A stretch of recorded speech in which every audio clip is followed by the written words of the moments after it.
Academia Creixem, un espacio donde exploramos la salud infantil de los pies a la cabeza. Y hoy vamos a tratar un tema en el que aparentemente no tiene mucha relación con la salud, pero sí con el bienestar. Y vamos a hablar de salud financiera. Para ello tenemos aquí a Moisés García, que nos va a explicar cómo podemos inculcar esta salud financiera en los más pequeños. Así que bienvenido, Moisés. ¿Cómo estás? Encantado de estar aquí. Muchas gracias por la invitación. Vamos a empezar desde el principio. ¿Cómo definirías la salud financiera? Pues bueno, fíjate, antes de definir lo que es la salud financiera, a mí me gusta empezar el por qué, ¿no? El por qué es interesante o el por qué es importante al final generar esta educación. Si nos vamos a estudios más o menos recientes, fíjate que 8 de cada 10 personas, si preguntas en la calle, no sabe definir, no sabe explicar conceptos básicos financieros. Y 1 de cada 3 ni siquiera sabe lo que es la inflación, algo que es básico para entender nuestras finanzas. Pero es que además, si te vas un poco a lo que es pues el ámbito educativo, no hay una explicación o no hay asignaturas que estén enfocadas a explicar todos estos conceptos. Entonces, claro, tenemos que en la calle no hay efectivamente una cultura financiera muy alta, pero es que en los colegios, institutos, incluso universidades, a no ser que hagas una carrera especializada en economía, no hay tampoco explicación o educación en este sentido. Entonces, por eso creo que es muy importante, pues al final, formarnos, tener una persona que nos ayude en todos estos ámbitos y, desde luego, que poder inculcar todo esto a nuestros hijos, porque no lo va a hacer nadie por nosotros. Y cómo, una vez sabemos que es importante por este motivo, realmente, ¿cómo definiríamos yo tengo buena salud financiera o no tengo una buena salud financiera? ¿Qué es lo que yo tengo que medir? Muy bien. Bueno, al final es muy sencillo y realmente es algo parecido a pues, la salud física o incluso la salud mental, ¿no? O sea, que yo tenga buena salud física, pues quiere decir que me puedo mover, que no tengo dolencias. Al final sería algo parecido, pero llevándolo al ámbito financiero. Ejemplos, pues obviamente que yo pueda tener un colchón de imprevistos, que yo pueda tener capacidad de planificar o de tener unos objetivos financieros. Al final, cosas que puedo detectar o cosas como puedo detectar que yo tengo una buena salud. Obviamente hay que hacer un estudio, obviamente se requiere un poco de tiempo, pero me puedo fijar en más o menos unos 5 puntos. El primero de ellos, obviamente, que no gaste más de lo que gano, que parece algo sencillo y parece algo trivial, pero realmente hay muchos adultos, y hablo de adultos, no de niños, que no saben hacer esto o que les cuesta hacerlo. El segundo punto es que las facturas que tenemos o los préstamos que tengamos los paguemos en tiempo y forma, ¿vale? Esto también es muy importante. A partir de ahí, que podamos, como te decía antes, tener un colchón de imprevistos para absorber, pues, que mañana tenga cualquier problema, poder planificar esos objetivos y, por último, poder proteger nuestra familia de lo que se llaman los riesgos de cola. Los riesgos de cola son esos riesgos que tienen una baja probabilidad de que se materialicen, pero, por contra, tienen un impacto muy, muy alto. Con lo cual, esos serían los 5 puntos que yo debería evaluar y pensar si los estoy cumpliendo. Tengo una buena salud financiera. Si alguno de ellos no los estoy cumpliendo, pues tendría que tomar acción. ¿Y cómo impacta tener esa buena o mala o regular salud financiera en nuestra vida real? O sea, ¿afecta a nuestro bienestar? Siempre se ha dicho, ¿no?, que el dinero no da la felicidad, pero ¿eso es así? Bueno, a ver, sí y no. Desde luego es un refrán, una frase muy, muy recurrente. Pero, por ejemplo, si te dijera que hasta el 40% de los divorcios tienen como motivo el dinero o las finanzas en pareja, realmente es un porcentaje muy alto, ¿no? Y al final los problemas financieros acaban derivando muchas veces en ansiedad, en problemas para dormir y, bueno, tú mejor que yo sabes definir cómo la ansiedad y cómo el estrés puede acabar derivando en problemas tanto físicos como mentales. O sea, entonces, digamos que no es que el dinero te dé la felicidad, pero sí el tener una buena salud financiera te evita a lo mejor algunos problemas, ¿no? Desde luego. Y por supuesto te va a permitir dormir por las noches de manera tranquila. Está claro. Y un punto clave es hablarles de dinero a nuestros hijos, porque, como bien has dicho, si no lo hacemos nosotros, no lo hará nadie. Y claro, a veces no sabemos o pensamos que no es importante porque como ellos no se tienen que preocupar, ¿crees que es importante introducir este tema en la infancia? Sí, por supuesto. Bueno, pues eso, nadie lo va a hacer por nosotros. Lo que pasa es que muchas veces el tema financiero o el tema del dinero siempre ha sido un poco tabú en esta sociedad. Entonces, si ya es difícil ver a dos adultos hablar de finanzas de manera abierta, pues muchas veces nos surgen muchas dudas de cómo trasladarlo o de si hacerlo a nuestros hijos. No sabemos si lo entenderán, si tenemos que esperarnos a más adelante, si los vamos a influenciar bien o mal con este tipo de cosas. Pero al final los niños son como esponjas. O sea, da igual el conocimiento que tú les traslades, que ellos lo van a absorber perfectamente. Y cuanto antes se normalice ese diálogo sobre finanzas, en este caso con nuestros hijos, más fácil les va a resultar. Muchas veces llegamos demasiado tarde, quiero decir, la gente al final acaba de alguna manera aprendiendo todas estas cosas a base de golpes. Entonces, más vale que esos golpes ocurran en una temprana edad, cuando todavía tenemos pues, una red de seguridad, por así decirlo, que pase a los 35, 45 o 55 años, ¿no? ¿Por qué hay tanto tabú para hablar de dinero? Pues no te sabría decir exactamente, la verdad, porque al final yo creo que es algo simplemente cultural, algo que aquí pues le hemos dado una importancia que realmente no tiene. Quiero decir, obviamente el dinero es importante, obviamente nuestras finanzas son importantes, pero compartirlo con el resto de gente yo creo que siempre nos suma o nos alimenta, ¿no?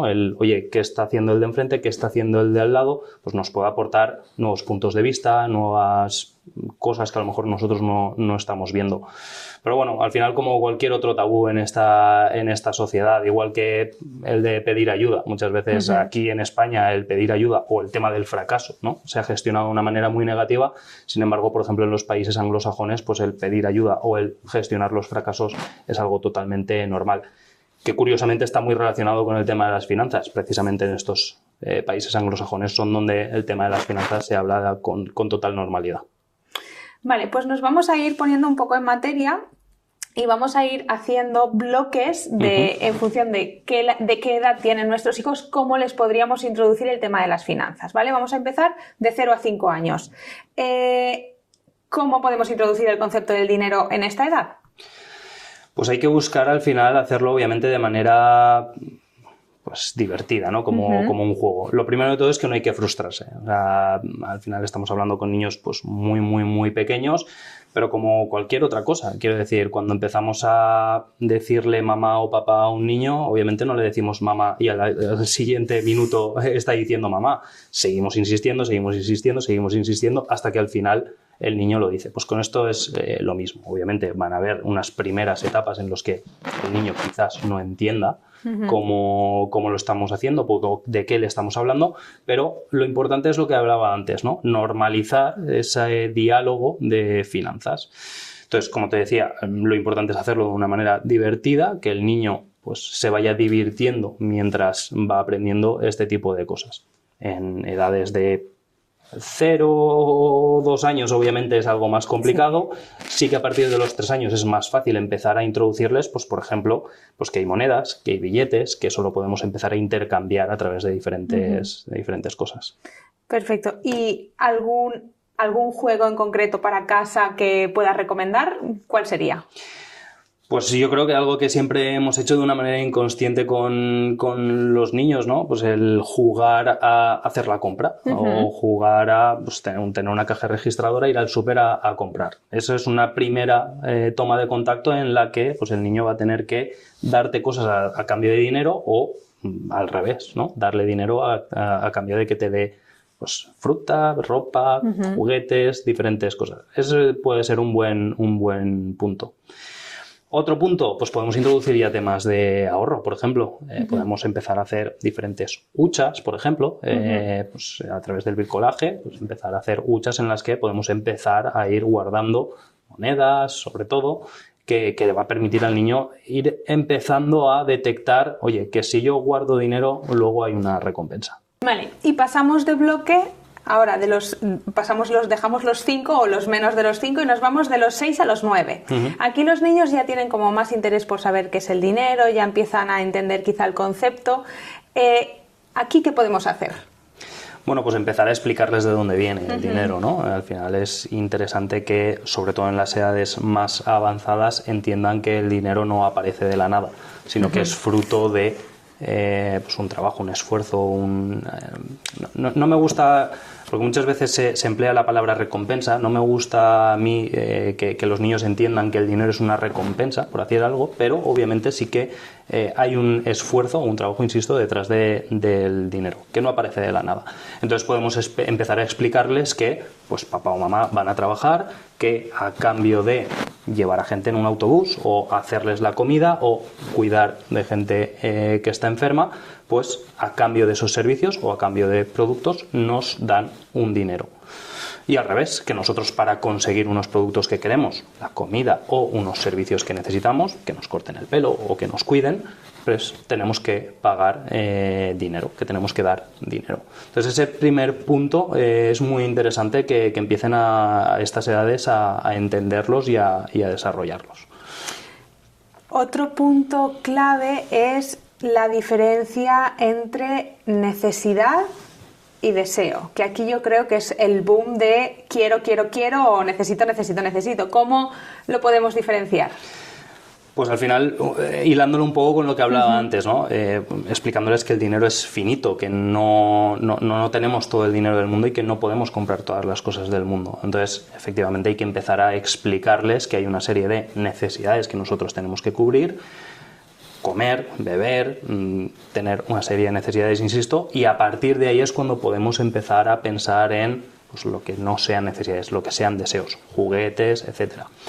Con estas edades podemos empezar, los niños ya empiezan a, sobre todo en las edades más avanzadas, empiezan a ya saber sumar, ya empiezan a saber hacer operaciones muy básicas, con lo cual, pues precisamente empezar a hacerlos partícipes del presupuesto que tengamos en casa, empezar a decirles, oye, tengo este dinero, tengo que comprar todas estas cosas, y que ellos mismos sean los que prioricen pues qué va adelante y qué va después, puede ser un buen ejercicio.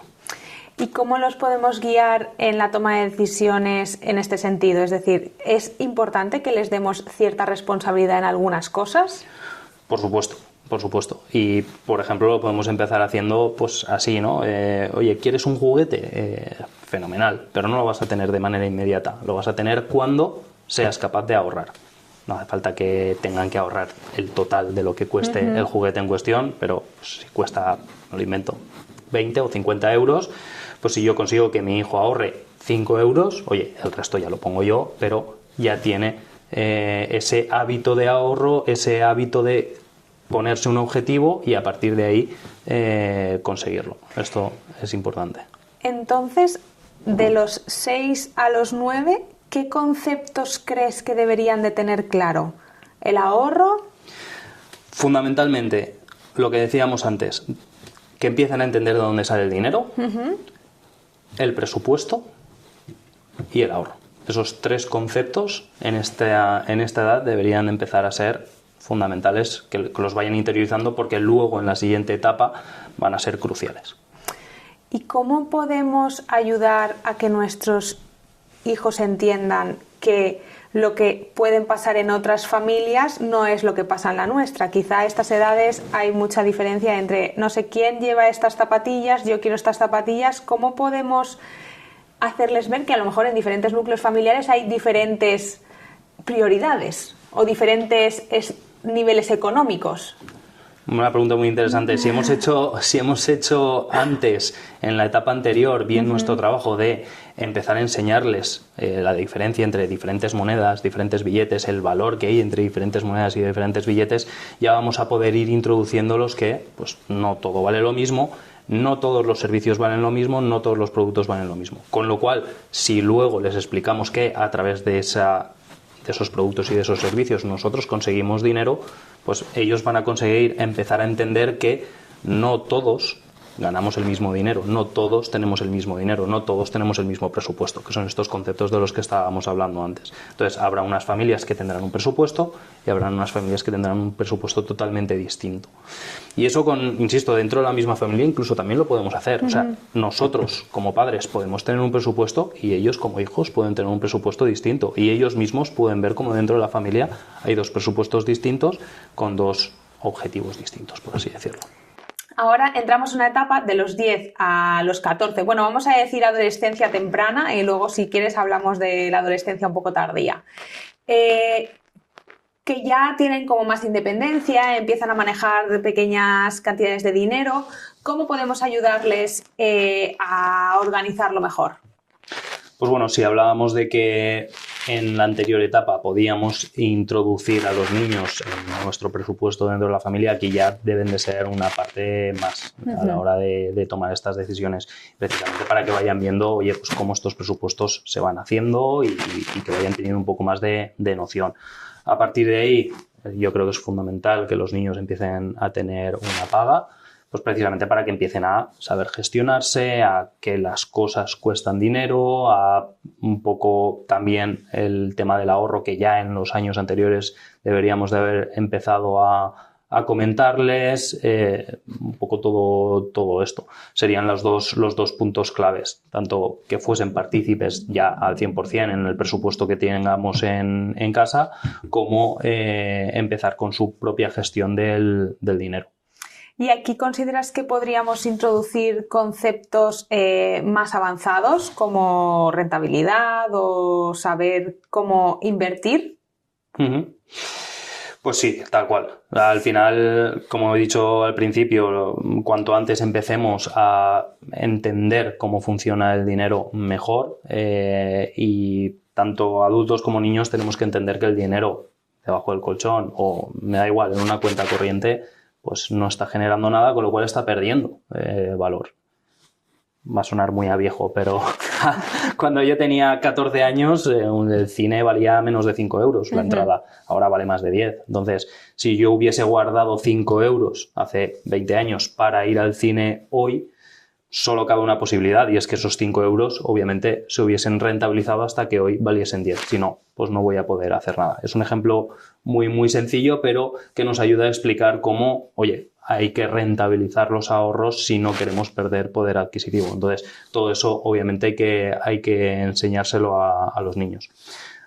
¿El problema cuál es? Pues que muchas veces nosotros mismos no somos o no tenemos los conocimientos para que todo esto lo podamos trasladar a los niños. Por eso muchas veces, pues en mi trabajo como asesor también es entrar a explicar todo esto. Y vamos a un poco materializar esto, ¿no? De lo que estamos diciendo, de explicar la rentabilidad o de explicar lo que es una inversión. Tienes un hijo o una hija de 14 años a la que tú le das una paga de 10 euros a la semana. ¿Cómo le explico o cómo yo en mi día a día le hago ver que si esto lo guarda aquí puede ir ganando dinero? ¿Eso cómo se explica? O sea, ¿qué ejercicio propones a las familias para que sus adolescentes entiendan lo que es el ahorro, la inversión, la rentabilidad? Muy bien. Pues al final yéndonos a lo más básico de todo, es decir, ya hemos hablado del presupuesto, genial, a partir de ahí pues tenemos que sentarnos con ellos y sobre todo al principio para que sepan cómo se hace o para que entiendan cómo se hace, ver cuáles son sus objetivos, ver qué objetivos tienen, y en edades más tempranas es más difícil porque los niños son más impulsivos y lo que quieren lo quieren ya. Entonces, esto también se puede ir introduciendo, pero obviamente no le podemos decir a un niño espérate un año. Un niño de 8 años le dices espérate un año y no lo entiende. Puedes decir espérate una semana, espérate un par de semanas, eso sí. Pero con 14 años sí que podemos hablar a un año vista. Los niños ya lo entienden y de hecho ellos mismos muchas veces tienen objetivos a un año. Entonces, vamos a poner un ejemplo. Imaginemos que nuestro hijo o nuestra hija quiere una videoconsola y esa videoconsola vale 200 euros. Pues el ejercicio es, vale, tú tienes un objetivo, ya tienes un anclaje, ya tienes una meta, tu consola, ¿cuánto vale? También lo tenemos, vale 200 euros, ¿y cuándo lo queremos? En función de la paga que tenga, pues el objetivo de ahorro será más alto o más bajo y el tiempo será más prolongado o menos prolongado. Por hacer el ejercicio, pongamos precisamente pues eso, que lo vamos a hacer a un año. Si nosotros dentro de la paga de nuestro hijo aportamos 15 euros al mes para ahorrar, para tener la videoconsola dentro de 12 meses, dentro de un año, el niño habrá ahorrado 180 euros. el resto hasta los 200 euros lo podemos poner nosotros. Eso, digamos, sería la rentabilidad. Y así se le puede explicar. Es decir, mira, si tú eres disciplinado, si tú cumples con este ahorro y si tú no tocas este ahorro durante un año, los papás ponen 20 euros para que llegues a esos 200 y tú puedas comprarte la videoconsola. Es un primer punto en el que podemos entrar a explicarles cómo funciona, pues eso, la rentabilidad. Luego, obviamente, poco a poco podemos ir introduciéndoles más, para, conforme vayan cumpliendo años, vayan entendiendo efectivamente qué es una inversión, qué es una rentabilidad, etcétera. Y por supuestísimo que si nosotros tenemos inversiones, tenemos que hacer partícipes a nuestros hijos de esas inversiones, en el sentido de, pues, ¿para qué tienes hecha esta inversión? Pues la tengo hecha para esto. ¿Qué rentabilidad me está dando? Esto. ¿Qué ha aportado? Esto. Y, por supuesto, también ir introduciéndoles el tema de riesgos, que también es importante. Es decir, qué riesgos asumimos cuando hacemos una inversión. Y quizá haya alguien que nos está escuchando que diciendo, me están hablando completamente en chino, no sé de qué estoy hablando, llego al día final de mes, no tengo capacidad de ahorro. ¿Qué consejos darías a esas familias que quizá pues están un poco con el agua un poco al cuello y no se plantean ni siquiera el dar una paga, o incluso que no es porque no se lo planteen, sino porque realmente no pueden? ¿Qué consejos a nivel de finanzas familiares podríamos dar? Lo primero, antes de eso, no tenemos que entender que la paga a nuestro hijo, obviamente sale de nuestro bolsillo, pero quiero decir que al final nuestro hijo también tiene que gastar el dinero en lo que nos lo gastaríamos nosotros. Uh-huh. Entonces, la paga a nuestro hijo tiene que entenderse como una delegación, por así decirlo, de ciertos costes. Entonces, no tiene que ser un gasto añadido a nuestra economía familiar. De todas formas, es normal, más en los tiempos que corren, con la subida que ha habido de precios en los últimos meses o en los últimos 2 años, pues es normal que muchas familias efectivamente vayan con el agua al cuello. Yo, al final, el primer punto que hago cuando trabajo con mis clientes es efectivamente hacer una foto de ver cómo estamos. Simplemente con eso ya nos vamos a dar cuenta, oye, de qué puntos se pueden mejorar o de qué puntos no se pueden mejorar. Y a partir de ahí hacer ese presupuesto del que estoy hablando en muchas ocasiones durante toda la charla, ¿no? Que ese presupuesto nos va a ayudar a organizarnos y a ver a qué tenemos que destinar un dinero u otro. Y, pues eso, detectar en qué puntos podemos mejorar y podemos generar un ahorro. De todas formas, yo siempre digo lo mismo, la mejor manera de ahorrar es aumentar nuestros ingresos. Obviamente eso no es tan sencillo como decirlo aquí encima de la mesa, pero claro, la mejor manera de generar ahorro es aumentar nuestros ingresos. Pues, o bien que nos paguen más en el trabajo, o bien teniendo otros trabajos complementarios, o bien buscando alternativas, pero eso sería lo ideal. Y nos vamos un poco más a edades más avanzadas, ya adolescencia a partir de los 15, vamos a decir. El acceso a las redes sociales a día de hoy en los adolescentes es muy normal. El 90% de los adolescentes, o el 90 y muchos por ciento de los adolescentes tienen acceso a redes sociales y, por tanto, a perfiles en los que quizá se promulga o se aboga por un estilo de vida muy exagerado, que se manda la señal, o sea, se manda el mensaje de que cuanto más dinero ganas o mejores coches tienes o la casa más grande, pues tu valía como persona es mayor. ¿Realmente esto es así? Es decir, ¿quiere decir que una persona que gane mucho dinero vale más? ¿Cómo podemos trasladar a nuestros hijos que realmente tu valía como persona puede estar desligada de tu valía como profesional o lo que te pagan en el trabajo? ¿Qué opinas al respecto? Pues que esto es complejo, Laura, la verdad. Esto es complejo y, de hecho, pues genera muchísimo debate y pues no ahora por las redes sociales, sino incluso años atrás, pues muchas veces ha abierto el melón de, oye, ¿por qué un futbolista gana más que un médico, por ejemplo? ¿Qué es más valioso, un futbolista o un médico? Bueno, si nos vamos a la esencia y si hacemos una reducción, pues obviamente el médico tiene más valor que un futbolista, que al final simplemente es un deportista que va detrás de un balón dándole patadas, ¿no? ¿Cuál es el problema? Que muchas veces el mercado o las personas no entendemos el valor de la misma manera. Entonces, ¿por qué se le acaba pagando más a un futbolista que a un médico? Pues porque el futbolista genera toda una serie de beneficios, no solo a él mismo como profesional, sino a todo un conjunto de personas que tiene alrededor, pues que se paga, ¿no? Y eso acaba eclipsando pues a otras profesiones que efectivamente tienen mucho valor. Al final eso es mercado. De todas formas, obviamente ahí ya entra también un poco lo que nosotros como padres podamos educar o explicar a nuestros hijos. Ahí ya creo que nos salimos un poco de lo que es incluso las finanzas, ¿no? Las redes sociales, al final todos sabemos que es mucha fachada, pero realmente poca, ¿cómo decirlo?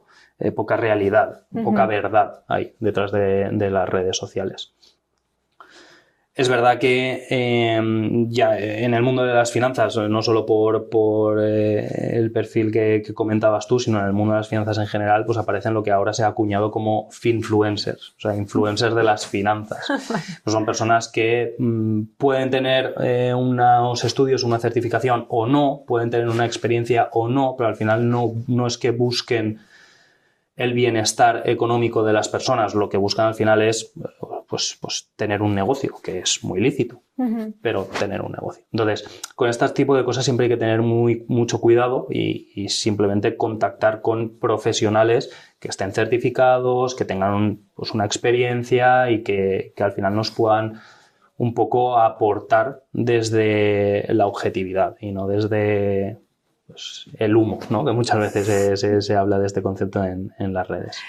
Vale, es la primera vez que escucho hablar del concepto de finfluencer.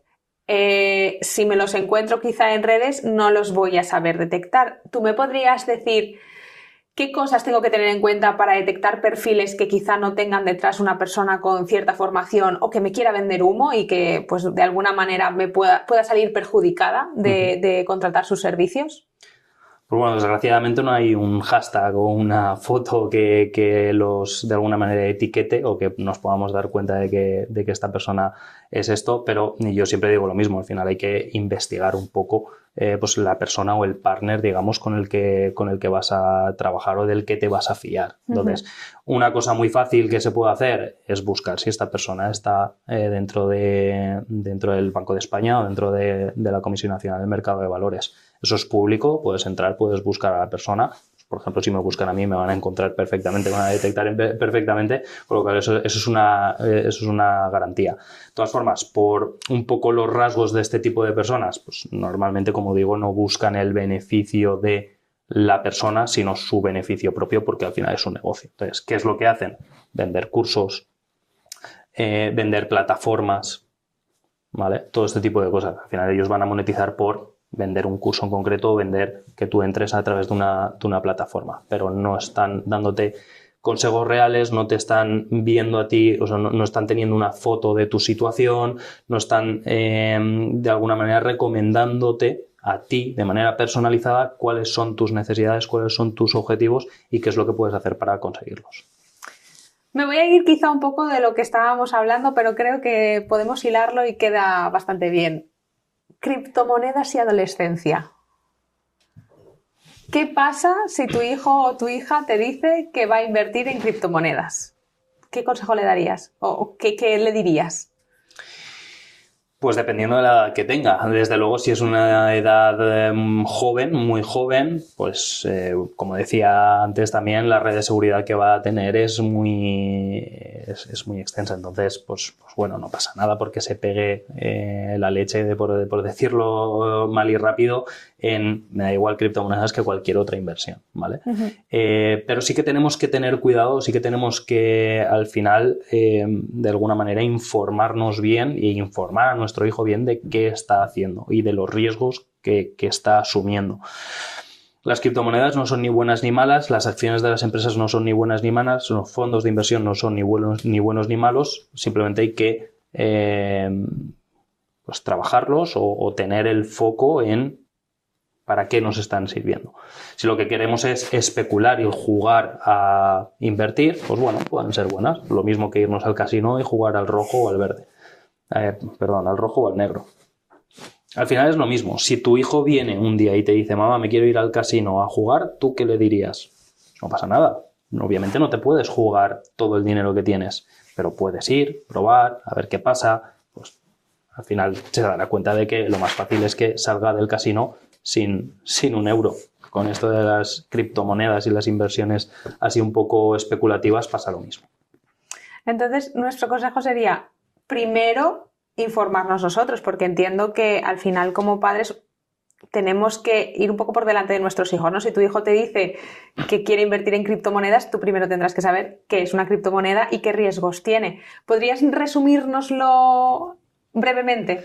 Sí, pues al final lo has resumido tú muy bien. Quiero decir, como decía al principio, el problema es que en las calles las personas tampoco estamos muy al día con el tema financiero, con lo cual el primer consejo que le diría a un padre es fórmate tú mismo, aprende a qué son las finanzas, de qué manera se pueden mejorar. Al final todo eso es lo que le vas a transmitir a tu hijo. Hay un premio Nobel de Economía, Robert Shiller, que hacía precisamente una analogía con los médicos, ¿no? Y decía que, bueno, tú para estar sano necesitas dos cosas. Obviamente necesitas cultura sobre salud, porque necesitas saber que tienes que dormir 8 horas, necesitas saber que tienes que comer con macronutrientes sanos, necesitas saber que tienes que hacer deporte, necesitas saber todo ese tipo de cosas, pero a la vez necesitas de un médico, necesitas de un profesional que te ayude cuando tienes alguna dolencia o a que te dé ciertas directrices. En el plano de las finanzas pasa exactamente lo mismo. Nosotros tenemos que tener una cultura, tenemos que saber conceptos básicos para saber cómo manejarnos. Entonces eso sería principal, formarnos en ese sentido. Y luego también el segundo punto, contar con una persona pues, de confianza que nos ayude a tomar decisiones, que nos ayude a planificarnos y que nos ponga el foco donde nosotros, obviamente, muchas veces no somos capaces de ponerlo. Muy bien, pues bueno, Moisés, creo que hemos aprendido un montón hoy. Hemos hablado de conceptos que creo que no se conocen, creo que hemos dado ideas de cómo orientar las finanzas en diferentes edades de la edad pediátrica y no sé si quieres comentar algo más como cierre o conclusión del día de hoy. Nada, encantado si más adelante queréis profundizar en otro tipo de cosas. Yo encantadísimo, espero que sirva lo que hemos estado hablando y poco más. Muchísimas gracias. Nada, a ti por venir.